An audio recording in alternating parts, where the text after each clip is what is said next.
Hello and welcome to another edition of the China Global South podcast, a proud member of the Sinica Podcast Network. I'm Eric Olander. Today we're going to focus on a region that isn't getting a lot of attention amid all of the dramatic events that are unfolding in South Asia. Obviously, the trade talks between the United States and China that unfolded over the past weekend. And then there's all of the prisoner releases in Israel. And so there's so much going on today. It's hard to keep track of everything, but a very important gathering is taking place this week in Beijing, the fourth ministerial meeting of the China CELAC Forum. Now, if you're not familiar with CELAC, that is the Community of Latin American and Caribbean States.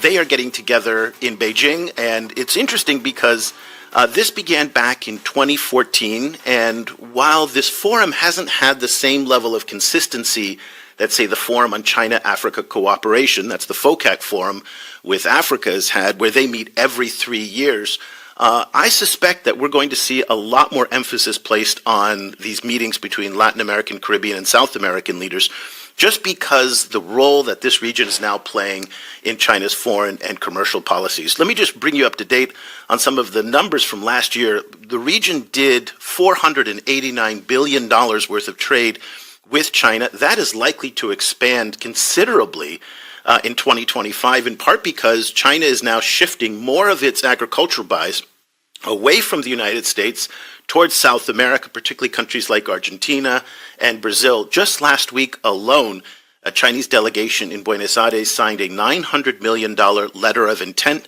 to buy soybeans, vegetable oil, other commodities like that.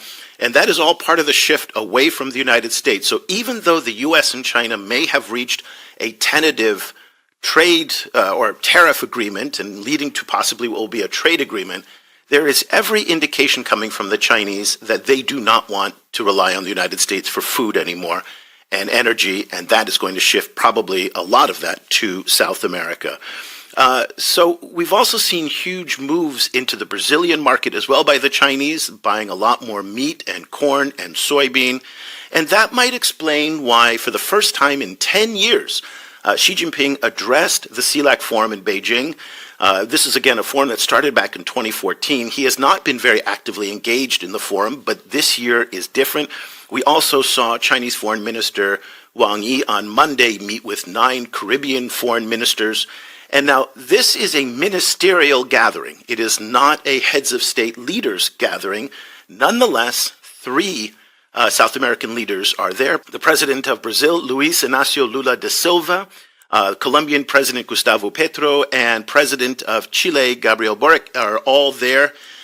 So that makes it notable as well, and we're going to find out what are on some of their agendas as well. So again, all of this is happening in the backdrop of the U.S.-China competition, where the United States in the Trump administration has asserted a lot more desire to make the Western Hemisphere their sphere of influence, much like it was in the 19th century under what used to be called the Monroe Doctrine. Let's get a perspective now on everything that's going on from CGSP's non-resident fellow for Latin America and the Caribbean, Alonso Ayuca, who joins us from Panama City. Panama, a very good evening to you, Alonso. Thank you very much, Eric. Happy to join you here and happy to talk about the CELAC Forum. There's a lot going on. We're going to talk about the CELAC Forum, but we also want to talk about what's going on with Colombia, who is signaled its intent to join the Belt and Road Initiative, and you've done some excellent writing for us on that, as well as the latest coming from Panama, where you are right now. Well, let's talk about the CELAC Forum. You wrote a fascinating article for us to kind of set it up and saying that this is all happening in the context of the U.S.-China competition, particularly in Central and South America. Tell us about some of the key themes that we expect this week at CELAC and what the ministers and the heads of state, what are they going to Beijing with their intent for? So they go to Beijing in a very complex moment in Latin America and the Caribbean relations with both the U.S. and China. It is firstly important to note that CELAC, by definition, excludes only 2 states from the Americas hemisphere, which are Canada and the U.S. This, of course, makes CELAC a very valuable alternative for the Chinese foreign ministry and for the Chinese state as a whole, because it by definition excludes its most important geopolitical adversary.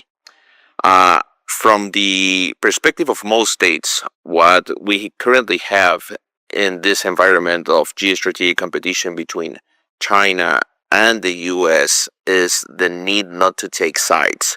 So there are some states that are not willing to pick a side, that they are trying to maintain some type of neutrality in the context of an increasing rhetorical and practical competition and even confrontation, some people would say, between the US and China.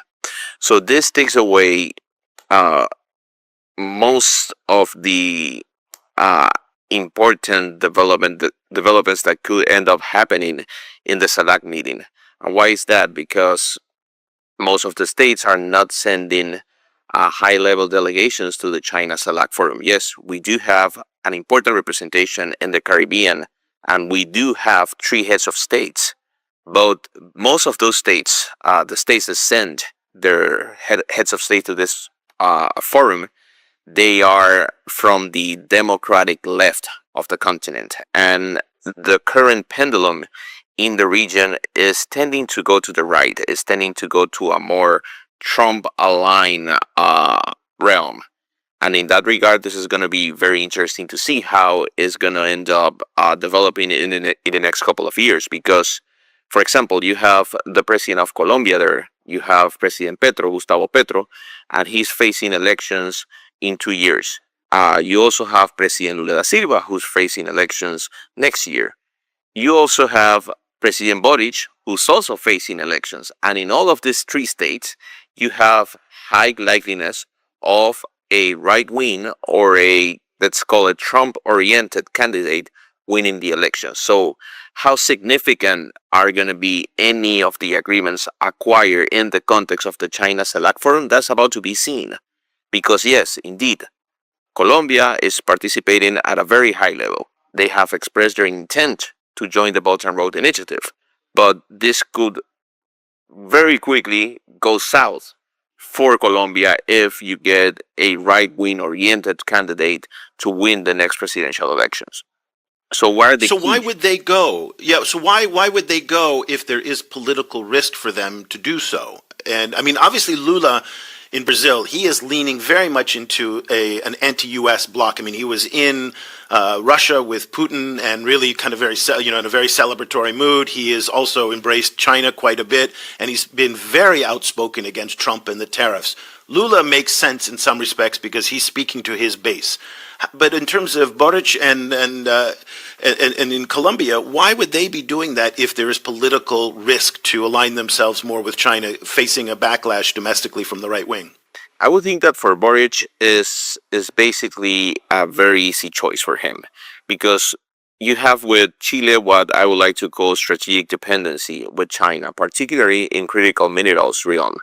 You have Chile, who is part of the lithium triangle in South America, which is the place where most of the lithium reserves of the world are located. So you have a very significant presence of Chinese companies involved in not only the extraction but also the refinement of lithium. The same applies for another critical mineral, copper.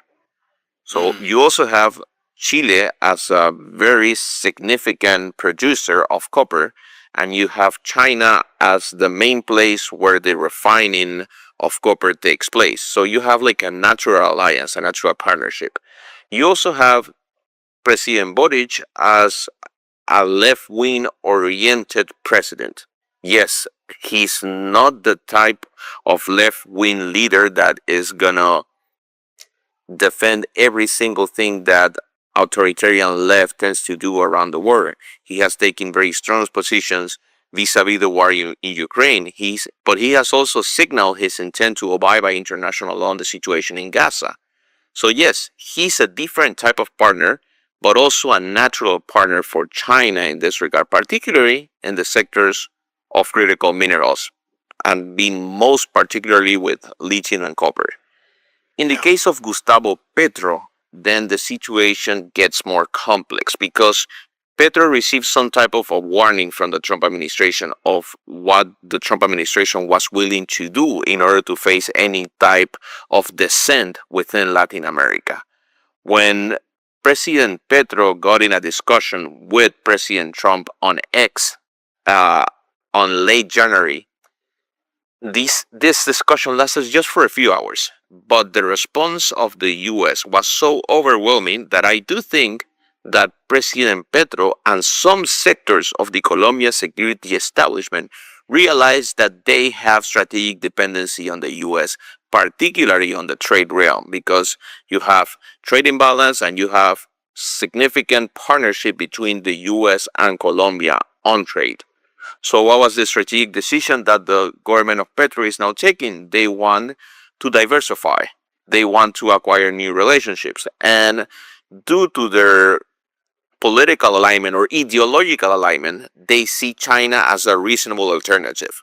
So they are proposing in a country that it is very conservative, that it is very US oriented, and that has significant alignment with the US. They are strategic partners of NATO, the only country in Latin America that is strategic partner of NATO.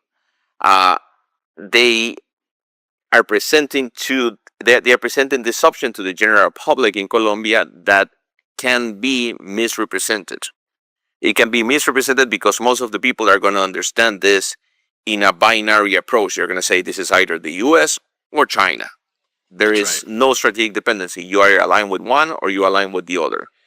And I don't see at this current moment President Petro having enough political leverage and enough political capital in order to sustain such a consequential and such a significant policy reapproachment, like taking China's side in the current geopolitical competition with the U.S. That's going to be very hard for most of the Colombians.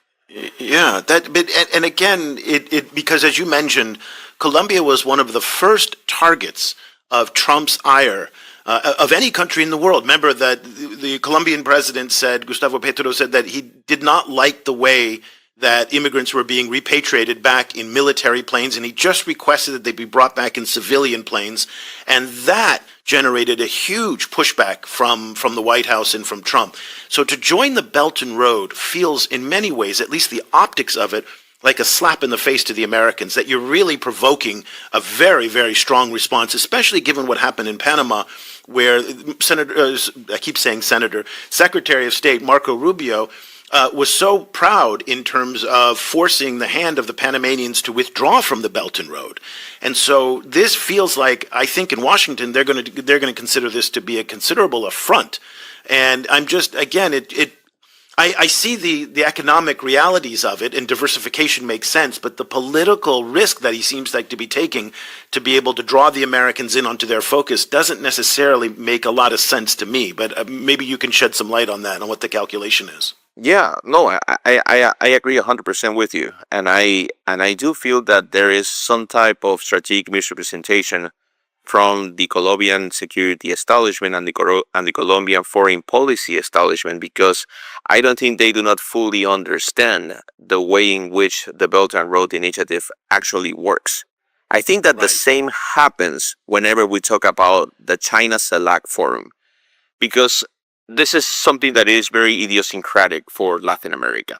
Whenever you talk about Latin America and multilateral institutions, you tend to think about international law institutions. You think about the OAS. You get a formal international organization with a treaty in force and with a permanent secretariat and different bodies that serve to promote values and principles such as human rights, transparency, anti-corruption, and democracy.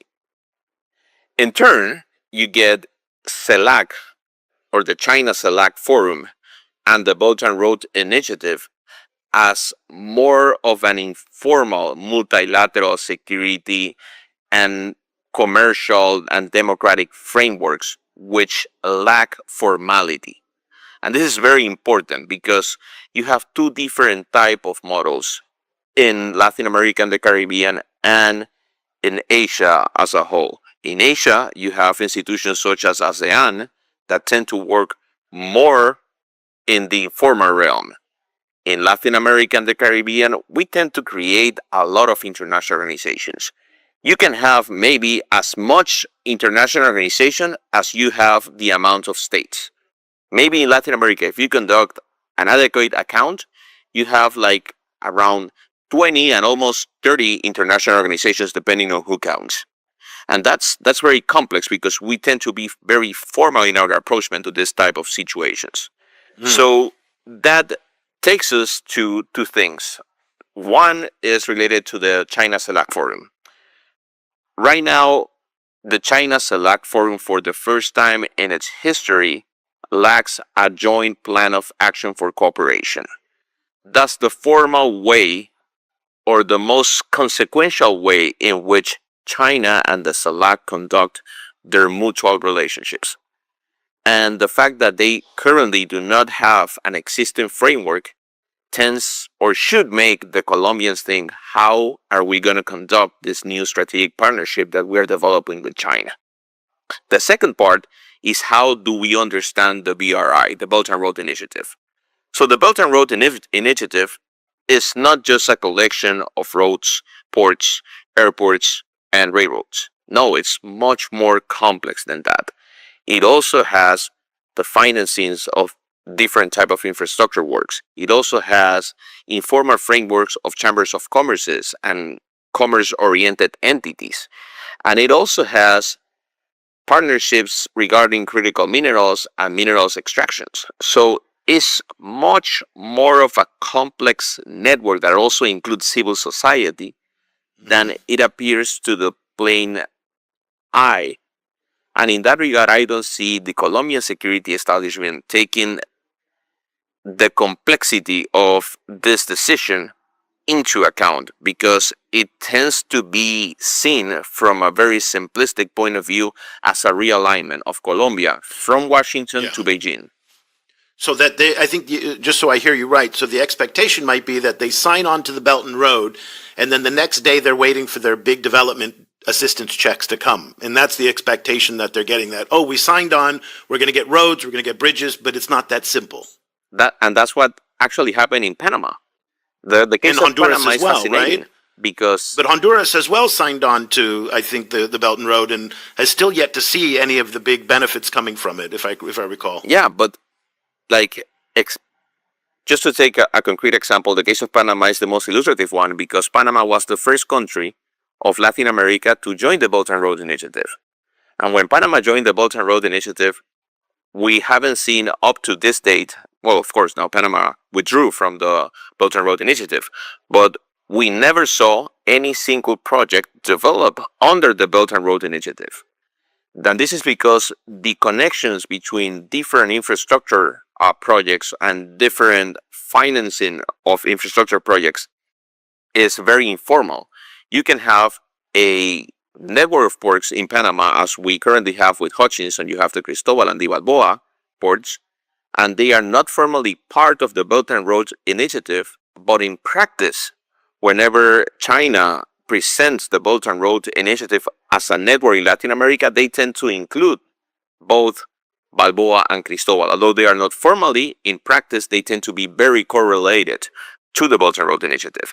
The same happens with Honduras, because when Honduras established diplomatic ties with China on 2023, the expectation was, again, as you just mentioned, just to have a very, very significant influx of foreign direct investment to build ports, to build railways, to build roads. And that we haven't seen any of that yet, right? Yeah, that hasn't happened yet. Exactly. But also, we do need to take into account that we are currently witnessing a realignment of Latin America and the Caribbean as a whole, as a wider region, because you have the U.S. push to get out Hutchinson ports out of the entire hemisphere. Is not only just related to Panama and to the Balboa and Cristobal ports, but it also includes different operations they currently have in Mexico and in the Bahamas, if I recall properly. And in that context, it is very important to see what is going to be the counterpoint of Beijing. The counterpoint of Beijing basically is, if you're taking us out of the Panama Canal, then we're going to build our own canal. And we're going to do this with the Chancay port in Peru and with the Brazilian port, the Santos port in Brazil. And we're going to make a huge railway, and we are going to provide a valuable alternative. This, of course, carries some complexities inherent to that, because the cost per container transiting through the Panama Canal or through the Panamanian Dry Canal, which is the railway that connects Balboa to Cristobal, is significantly lower than any close competitor in the region. So basically, there's no way in which you can compete with Panama. Yeah, so that what you're talking about is this. They're talking about a transoceanic link from Brazil all the way to Peru.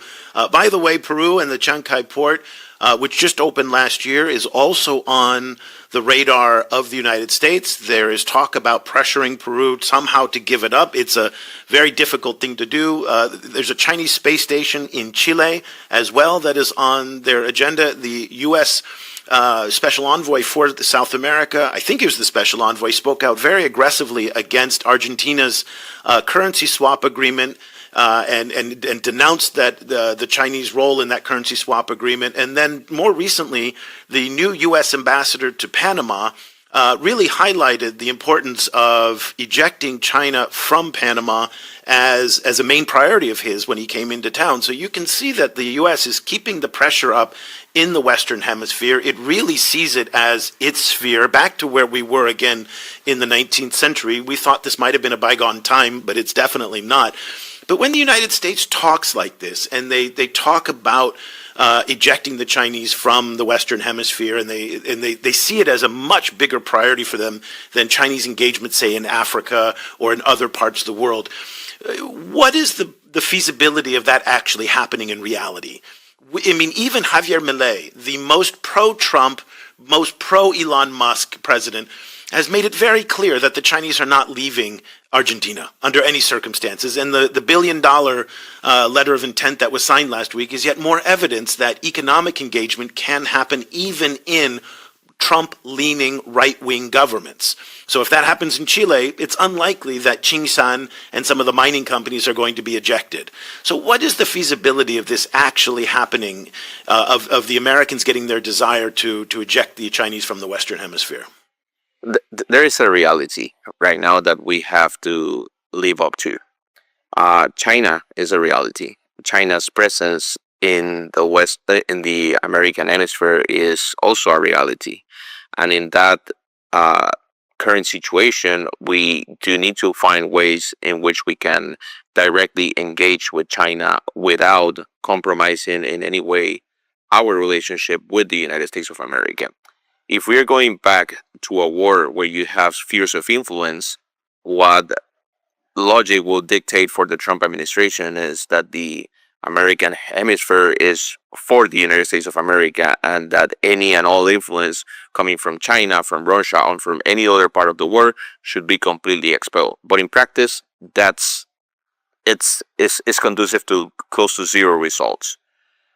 You just draw a very important example, the example of Javier Milei, because President Milei, during his campaign, he said that he was not going to conduct any type of business with communist China, and I'm quoting him here, communist China. When he got into office, he rapidly changed his narrative. He basically acquired a narrative towards engagement with China. The same could be said about the different fellow travelers of President Trump. And I'm using the words of Brian Winter, the editor-in-chief of America's Quarterly. He refers to this group of countries or group of presidents that are more aligned in their foreign policy towards the U.S. than towards China. These fellow travelers might include President Bukele in El Salvador, President Chavez in Costa Rica, President Arevalo in Guatemala, President Mulino in Panama, President Milei in Argentina, and also President Peña in Paraguay. All of these presidents, they do see themselves as fellow travelers of the U.S., and they understand or try to make sense out of the U.S. positioning vis-a-vis China. But in reality, although Costa Rica is trying to expel 5G technology out of San Jose and out of the entire country, in reality, they have to conduct engagement because they do have free trade negotiation talks. They do have different type of strategic dependencies with China, and this an all-out blackout of the relationship between these countries and China will lead to incremental costs for these countries, to incremental and significant costs. So they need to acquire some type of pragmatic approach. They need to rebalance the relationship with Beijing because they do have some significant alignment with the US, but they cannot cut that relationship out 100%, as some people will think. It is easier said than done. And I think that the perfect example for this is the trade war between the US and China. After incremental rhetoric and incremental tariffs, they have reached an agreement in Geneva, basically scaling down the tariffs, establishing 30% from the US and 10% for the Chinese. And that's the ideal modus vivendi that they have reached. I think that the same is likely to happen with most of the states in Latin America and the Caribbean. But I don't see that this is going to happen, for example, in the China CELAC Forum. This is not the ideal forum for this, because in the China CELAC Forum, you're going to see the alignment of the autocratic left of Latin America and the Caribbean, that is Cuba, Venezuela, and Nicaragua, with the democratic left of the Americas, which will include, as you just mentioned, the BRICS partner Brazil, Chile, and Colombia. But what is going to happen with the other countries, where you can get this modus vivendi, where you can get this reapproachment with both sides? That's not going to happen in the CELAC China Forum. The U.S. has lots of leverage in some countries, like Panama. Panama is a dollar economy. If the U.S. wanted to cut off the dollars, that would basically extinguish the Panamanian economy overnight. Colombia, it has a lot of leverage as well. Lots of security relationships, and it goes very deep. In Brazil, not so much. And so in the 19th century, the United States asserted its control on this, for the sphere of influence with the deployment of actual military forces into the region that would topple governments. And we did this right through the Cold War as well. It's, again, I don't want to say never because we're in such uncharted territory, unlikely that the United States is going to deploy military forces to overthrow governments because they're too close to China. So what kind of leverage does the U.S. have with a country like Brazil that is so big and so powerful and is so tightly aligned with China now, both politically and economically? So, I mean, Trump can scream and yell all he wants, but at the end of the day, even under Bolsonaro, there was a very tight economic relationship between China and Brazil. So at the end of the day, can the United States change the realities on the ground in terms of CELAC countries' relationship with China? Again, certain ones, yes, but not all. Yes, of course they can, if they are willing to invest and conduct significant trade engagement. Again, if you can get different options for different countries that are ideologically aligned with the U.S., you could basically make significant changes. If you get... But let me just stop you there, because the U.S., this has been the complaint of South American leaders, is that there has been no investment and engagement economically. They've talked about this for decades, saying, yes, we are open to business from the United States. Where is the investment? Where is the comparable type of trade that they're doing with the Chinese? It just doesn't seem to be there. Yeah, it's all stick and non carrot. So I think that's the main problem. Like, if you're going to conduct a re-engagement with Latin America as a whole, you only, like, right now what everybody tends to think is that you can get very pro-Trump oriented governments in the region and you will have very important results vis-a-vis the China-US competition. You're going to get more US alignment. But as you just mentioned, for example, if you get in Brazil, which is a very likely scenario, the right-wing candidate from the Bolsonaro clan winning the elections, that's not going to happen automatically. You need to provide further alternatives. The best example, again, is Javier Milei. the U.S. and Donald Trump particularly has never had such a closer ally, rhetorically speaking, and also politically speaking, in the Americas than Javier Milei. And even Javier Milei had to step down his rhetoric against China. He had to reach some type of agreement in order to continue working because his economic situation is a very dire one and he has dependency on Chinese financing. And in that regard, the only way in which the U.S. can fully take Argentina to U.S. camp is by engaging significantly, economically and commercially. And that's also very difficult because, again, for the case of Brazil, the dependency that Brazil has for its agriculture, for its agri-industrial complex, is very much drawn upon to China. And that's only intensifying now as more buying goes to China and less to the United States and other places. Exactly, and but that also shows how flawed basically the current strategy of the U.S. is. Because how do you conduct further engagement with a significant bloc such as Mercosur, which is the bloc that includes Brazil, Argentina, and Atlantic-oriented South American countries? Basically, you need the EU there. You need the European Union as a key partner of the U.S. because the EU together with the U.S. can provide a significant alternative that could balance the China relationship of this bloc. But again, the EU, which has close ties with Mercosur that are currently negotiating a free trade agreement with the Mercosur, is in no way closer to competing with China if it doesn't have the participation and the partnership of the US. And this is very, very consequential because Mercosur, as I just said, is Atlantic oriented.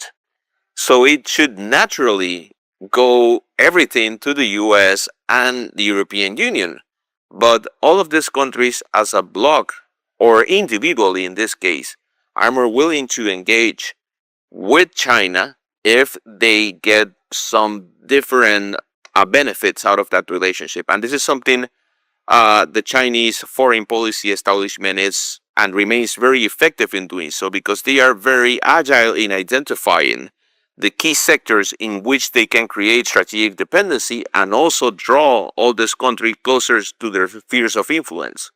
And in that regard, we, as a very Western-oriented society, and I'm not talking about me as a Panamanian, but Latin American and Caribbean countries as a whole, we just tend to think about commerce, trade, and economic relationship with superpowers in whole terms instead of individual and cluster terms. Yeah. You know, two other topics I want to get to before we let you go because it is getting late for you. Taiwan is probably going to be on the agenda in Beijing this week, in part because Taiwan, although its diplomatic representations around the world are shrinking, more are concentrated in the Caribbean and Latin America still today than any other part of the world. Do you expect Xi and Wang Yi to really push these countries on the question of the one China policy and lobbying them to abandon Taiwan, to follow what Honduras did, and to abandon Taiwan and to switch their diplomatic recognition to China? Is that going to be on the agenda this week? I do believe there is a high likeliness that that's going to be in the agenda in two countries, to be very specific. Number one, in Guatemala, because in Guatemala, a very significant event happened in 2023. In 2023, the Parlacen, the Central American Parliament, took a vote and decided to expel Taiwan and include the People's Republic of China as an observer state. And why is this significant? Because in Central America, you only have two countries which maintain diplomatic ties with Taiwan, with the Republic of China. These are Belize and Guatemala. And the permanent seat of the Parlacen is located in Guatemala.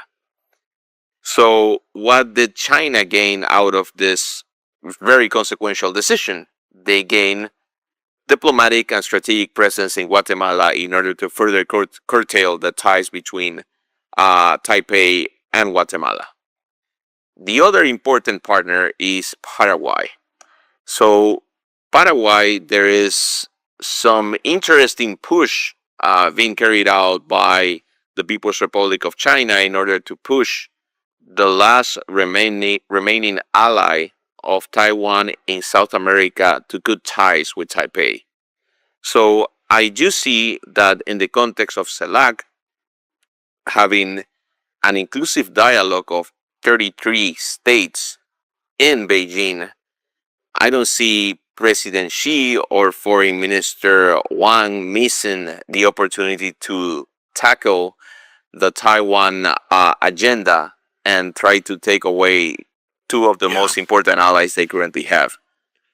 And you recall last December, there was an incident in Paraguay where a Chinese diplomat who came under the auspices, I think under a UN auspice, I think of some kind, started speaking out about Taiwan and criticizing Paraguay for its position on it. And they expelled him. And then on their X feed, they put a picture of the Chinese diplomat at the outgoing immigration and getting pushed out. I mean, it was a very strong expression of support for Taiwan when they did that. So it's unlikely, I think, that Paraguay is in play for this. But maybe you think there's possibility of movement on the Central American countries, that they're open to being flipped? I do see Guatemala because the current president is a Democrat from the left wing of the ideological sides. So he will be more willing to conduct any switch than any other previous president that Guatemala has ever had. And one important thing in that regard is that this is one of the strategic importances for China of the CELAC, because the CELAC as an organization or as an informal gathering of states is not a values-oriented entity. It is not oriented on preserving the importance of democracy, transparency, and human rights. Basically, it's very prone to including autocracies. It includes, in a very significant leadership position, Venezuela, Cuba, Nicaragua. So in that regard, it's the ideal place for China to increment its presence in the region. If you go to another institution in Central America, for example, just to be very clear, for example, the CICA, the Central American Integration System, there you have the values of democracy, transparency, and human rights as the cornerstone of the integration system. Logic will dictate that will make very, very unlikely that Taiwan will be expelled. But as the Parlacen case shows, Chinese diplomats are finding very interesting ways in finding some sort of avenue to making certain countries of Central America to cut ties with Taipei and establish them with Beijing. But I would like to re-emphasize on the importance of the Taiwanese foreign policy. After Taiwan democratized itself, it changed its dollar diplomacy to a more values-oriented foreign policy. And that value-oriented foreign policy, I think, remains very significant if it is proving to be effective to the other side.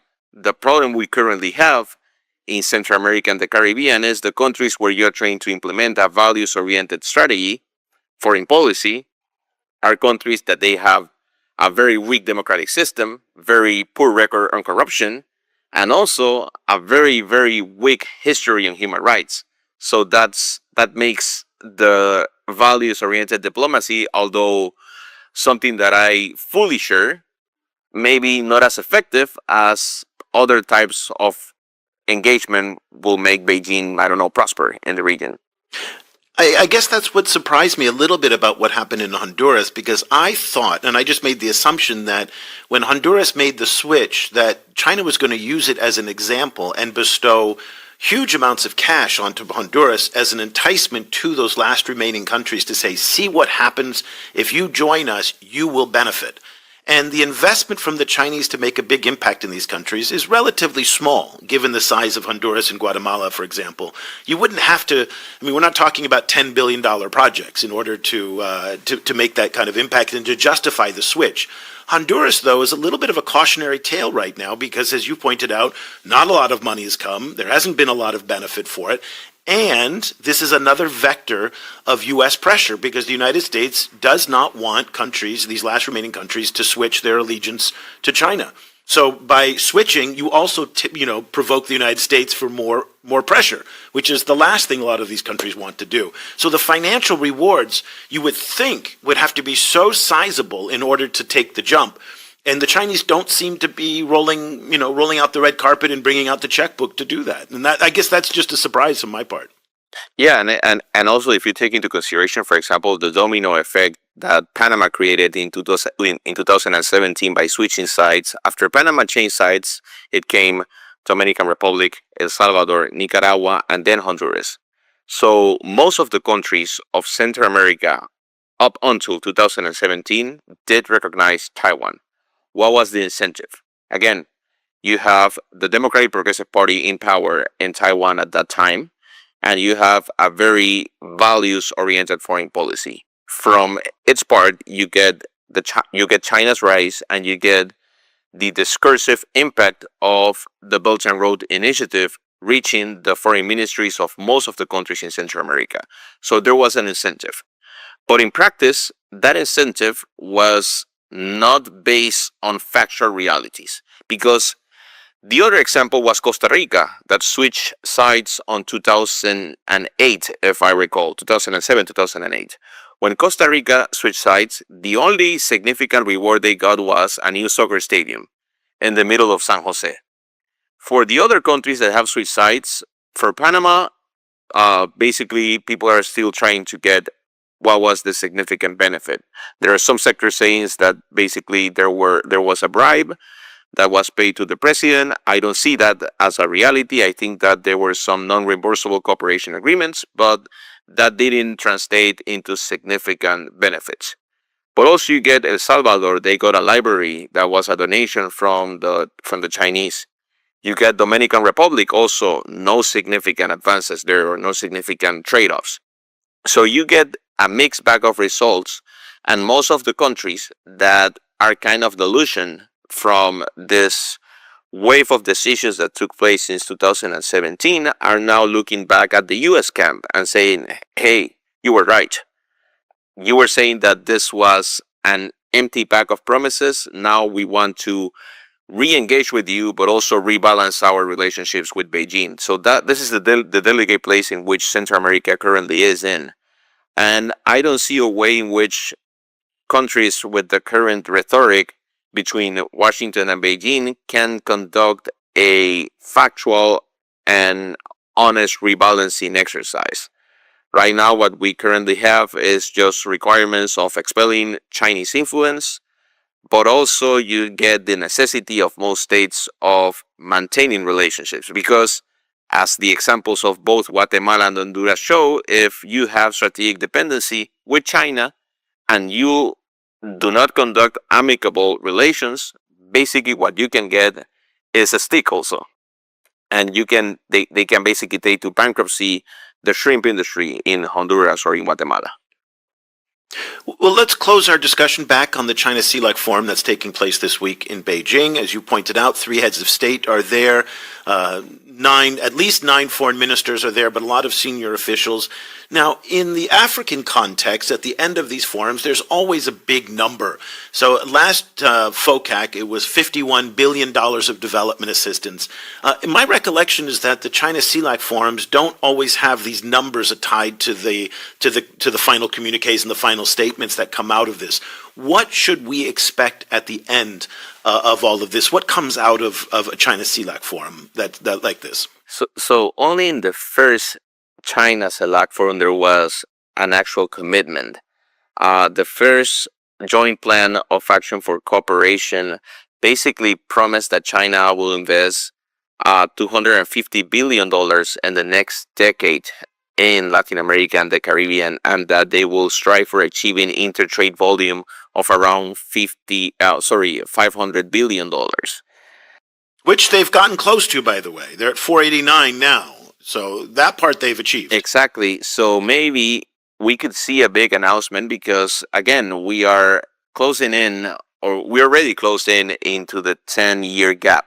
So maybe they're gonna propose a new cap, a new bounty to be achieved, and in that regard, that's gonna be very significant. But again, we have currently a way in which the China Select Forum has operated. We have joint plans of action for cooperation, but currently we do not have a joint plan of action for cooperation. In that regard, if we don't get this type of document, what that will indicate is that the relationship between the CELAC and China is transforming. So maybe these objectives that they will jointly set forward, that's going to be the most significant and reliable outcome we could get from the China CELAC Forum. On the other side, there is also an interesting thing: the side meetings. So we might not get significant announcement, but what we are currently getting, all the juices or all the beef right now is on the side meetings, because you get President Petro there, you get Colombia joining the Belt and Road Initiative, you get Chile's president there, you get lithium and copper cooperation, you also get President Lula there, and maybe you get the Bioceanic Corridor, this dry canal connecting Pacific and Atlantic from Peru to Brazil, getting done there. So yes, it is important. It is an important framework, but as part of an informal multilateral framework, it tends to be informal in its own nature. So most of the agreements we could get, or most of the announcement we could get, can be very narrow in their scope, and maybe for some observers non-consequential at all. But also we need to pay close attention to other bilateral developments that are being currently taking place. That's also very, very important. And also the ideological response, because all of these countries are closing in with Beijing. And what is going to be the response from the U.S.? Is the U.S. going to provide for an alternative? Is the U.S. going to provide some type of reinvigorating process for the most significant competitor to the CELAC, which is the Organization of the American States? That's about to be seen. So in this context, I see an environment plagued with uncertainty. Yeah. Well, the article is China-Latin America Dialogue Collides with U.S. Trade Offensive. It was written as a preview to CELAC, but at the same time, I think it's very much relevant because the issues are not going to go away even after this week's meeting in the China CELAC Forum that's taking place in Beijing. Alonso, thank you so much for your time today and all of your insights. Alonso Yuca is our CGSP non-resident fellow for Latin America and the Caribbean and doing some excellent work. By the way, all of Alonso's writing on our site is open to everybody. It's not behind the paywall, so I really encourage you to come check it out. I'm going to put a bunch of his articles in the show notes as well, and so everybody can see the amazing work that you're doing. So thank you again, Alonso. I appreciate it, and we're looking forward to having you back on the show. Thank you for the fascinating talk, Eric. Happy to be here. We'll be back again next week, Cobus and I, with another edition of the China Global South podcast. Until then, I'm Eric Olander.